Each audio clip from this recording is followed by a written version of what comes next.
কুরবানির পশুর হাট ঘিরে চাঁদাবাজি হলে কঠোর ব্যবস্থা নেওয়ার হুঁশিয়ারি দিয়েছেন স্থানীয় সরকার পল্লী উন্নয়ন ও সমবায় প্রতিমন্ত্রী মীর শাহে আলম। তার দাবি, অতীতে বিনা ভোট ও অসাংবিধানিকভাবে গঠিত সরকারের সময় সড়কে চাঁদাবাজির অভিযোগ ছিল। সকালে গাবতলী হাটের ব্যবস্থাপনা ও বাস টার্মিনালে প্রবেশের নতুন সড়কের নির্মাণ কাজ পরিদর্শন করেন প্রতিমন্ত্রী। এদিকে উত্তর সিটিতে 14টি অস্থায়ী পশুর হাটের মধ্যে 9টির ইজারা দেওয়া হয়েছে, আরও 5টি প্রক্রিয়াধীন আছে বলে জানান ডিএনসিসি প্রশাসক মোহাম্মদ শফিকুল ইসলাম খান। সামনেই ঈদুল আজহা, উৎসব নির্বিঘ্ন করতে গ্রহণ করা হচ্ছে সব ব্যবস্থা। কোরবানির পশু বা হাট নিয়ে প্রতিবারই ভোগান্তিতে পড়েন ব্যবসায়ী ও ক্রেতারা। দুর্ভোগ লাঘবে এবার আগেভাগেই নানা পদক্ষেপ গ্রহণ করছে সরকার।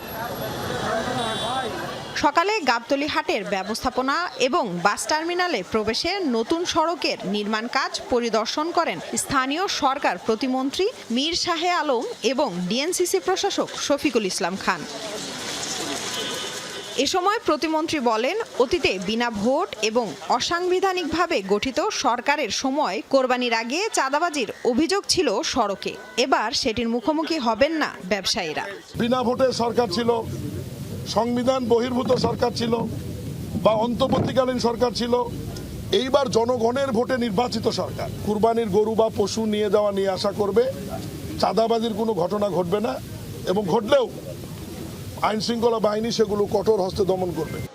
জানান, পশুর হাটে ক্রেতা বিক্রেতাদের কেনাবেচা নিশ্চিতে কয়েক স্তরের নিরাপত্তা ব্যবস্থা থাকবে।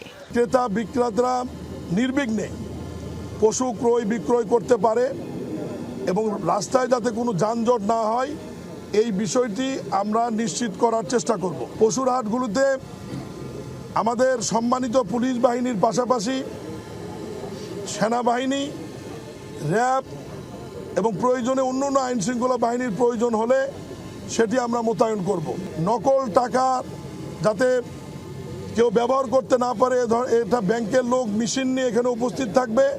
এ সময় ডিএনসিসি প্রশাসক বলেন, উত্তর সিটিতে 14টি অস্থায়ী পশুর হাটের মধ্যে 9টি ইজারা দেওয়া হয়েছে, আরও 5টি প্রক্রিয়াধীন। 5টি গরুর হাট এখনো শিডিউল কিনেছে, ড্রপ হয়নি। 11 তারিখে এটা সিদ্ধান্ত হয়ে যাবে। আশা করছি নির্বিঘ্নে শান্তিপূর্ণভাবেই গরুর হাট আগামী কোরবানি এবং আমাদের ঢাকাবাসী গরুর হাটগুলোতে তাদের ইচ্ছে মতো এবং স্বাচ্ছন্দ্যে গিয়ে গরু কিনে তারা কোরবানি করতে পারে। তারা জানান, রাজধানীতে পশু আনার সময় সড়কে যাতে যানজট না হয় সেজন্য যথাযথ পরিকল্পনাও নেওয়া হয়েছে। লামিয়া তিথি, যমুনা নিউজ, ঢাকা।